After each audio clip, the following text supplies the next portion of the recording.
The World Health Organization is closely monitoring the escalating conflict in the Middle East and has begun preparing for what it describes as the most dangerous possible outcome, a nuclear incident. This warning comes amid growing tensions following the military operation launched by the United States and Israel against Iran on February 28, a development that has significantly raised global concern. Hanan Balkhi, the WHO Regional Director for the Eastern Mediterranean, stated in an interview that the organization is actively preparing for a range of worst-case scenarios. These include not only the potential use of nuclear weapons, but also the possibility of strikes on nuclear facilities.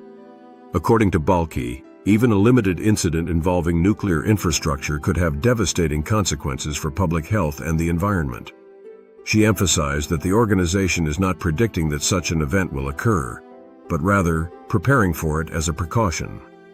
The WHO is updating its emergency response protocols, training staff, and reviewing strategies for dealing with radiation exposure and long-term health risks. The worst-case scenario is a nuclear incident, and that is something that worries us the most, Balkhi said, adding that the consequences of such an event would be felt not only in the region, but globally for decades. The concern is rooted in the nature of the ongoing conflict. Airstrikes have already targeted strategic infrastructure in Iran, and fears are growing that nuclear facilities could become potential targets. Even without the use of nuclear weapons, damage to such sites could release radioactive materials, leading to widespread contamination, displacement of populations, and long-term health effects such as cancer and genetic disorders. WHO officials are also paying attention to secondary risks. Attacks on oil and industrial facilities, for example, can lead to severe air pollution and a spike in respiratory illnesses. Balkhi noted that such environmental consequences could compound the humanitarian crisis already unfolding in the region. The broader geopolitical situation adds another layer of uncertainty. Iran has responded to the strikes with retaliatory actions against Israel and United States-affiliated targets across the Gulf region.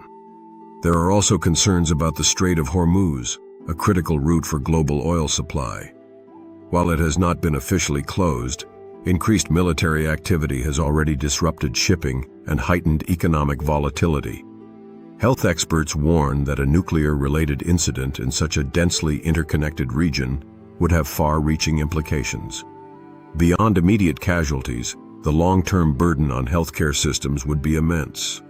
Radiation exposure can lead to chronic diseases that require decades of treatment and monitoring, placing strain on already fragile health infrastructures. The WHO has experience responding to nuclear emergencies, drawing lessons from past events such as Chernobyl and Fukushima. However, Balkhi stressed that preparedness has limits. No response system can fully mitigate the scale of damage that a nuclear event would cause. Ultimately, the organization's message is one of caution.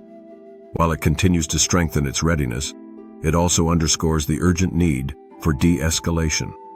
Preventing such a scenario rather than responding to it remains the only effective way to avoid catastrophic and irreversible consequences.